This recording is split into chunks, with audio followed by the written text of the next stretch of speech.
नमस्कार शेतकरी मित्रांनो, माहिती उपयुक्तच्या या चॅनलमध्ये तुमचं सहर्ष स्वागत आहे.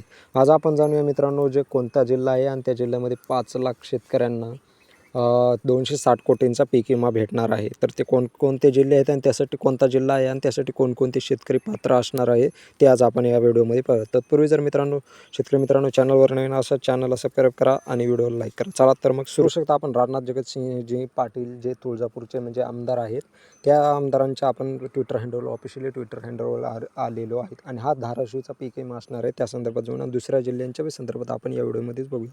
तर चला तर मग या धाराशिवच्या जिल्ह्या संदर्भात बघूया. जसं की मित्रांनो बघू शकता, 5.25 लाख शेतकऱ्यांना मिळणार 250 कोटींचा दिलासा. धाराशिव जिल्ह्यात बहुतांश भागाला यंदाच्या खरीपात पावसाने झोडपून काढले.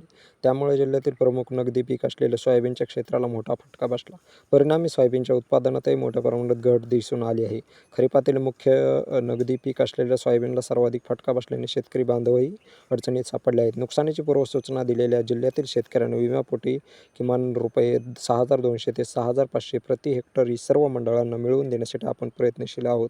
यंदाच्या खरीप हंगामात झालेल्या पावसाच्या शेतीचे आणि शेतकऱ्यांचे मोठे नुकसान झाले. अतिवृष्टी आणि सततच्या पावसाने आर्थिक कोंडीत सापडलेल्या जिल्ह्यातील 5,49,791 शेतकऱ्यांनी खरीप हंगामात ओढवलेल्या नैसर्गिक आपत्ती दरम्यान विमा कंपनीच्या निकषानुसार झालेल्या नुकसानीच्या पूर्वसूचना नोंदवल्या होत्या. नोंदवण्यात आलेल्या एकूण 5,32,826 शेतकऱ्यांच्या पूर्वसूचना पात्र ठरले आहेत. पात्र शेतकऱ्यांना 5,32,826 पूर्वसूचनांपैकी 4,70,072 पूर्वसूचना हेक्टर सोयाबीन पिकाच्या आहेत. वरील सर्व पात्र पूर्वसूचनांचा आढावा जिल्हास्तरीय समितीमध्ये घेण्यात आला आहे. विमा कंपनीने मान्य केलेल्या या सर्व पात्र पूर्वसूचनांचा हेक्टरी रक्कम 6,200 ते 6,500 रुपयांचा प्रस्ताव राज्य सरकारला सादर करण्यात आला आहे. लवकरच जिल्ह्यातील हा हक्काचा पीक विमा मिळवून देण्यासाठी आपण प्रयत्नशील असून येत्या महिनाभरात ही रक्कम शेतकरी बांधवांच्या खात्यात एकूण 250 ते 260 कोटी रुपये जमा होतील. त्यासाठी आपला आग्रही पाठपुरावा असेल.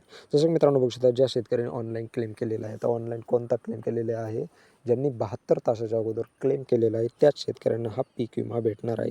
ज्यांनी 72 तासाच्या अगोदर क्लेम केलेला नसेल त्या शेतकऱ्यांना पीक विमा भेटणार नाही. जर तुम्ही शेतकरी मित्रांनो 72 तासाच्या अगोदर क्लेम केलेला असाल, तुमचा जर यशस्वीरित्या जर पंचनामा झालेला असेल, तरच तुम्हाला हा जो पीक विमा आहे 6,200 ते 6,500 रुपये 25% जो अग्रिमचा पीक विमा आहे हा तुम्हाला भेटेल. म्हणजे तुम्ही जर धाराशिव जिल्हे, आता बाकीच्या जिल्ह्यांचं काय असेल असं सर्वच्या सर्व म्हणजे शेतकरी बांधवांना प्रश्न पडेल. बाकीच्या जिल्ह्यांचं पण सेमच आहे. ज्यांनी ऑनलाईन क्लेम केलेला आहे त्यांनाच भेटणार.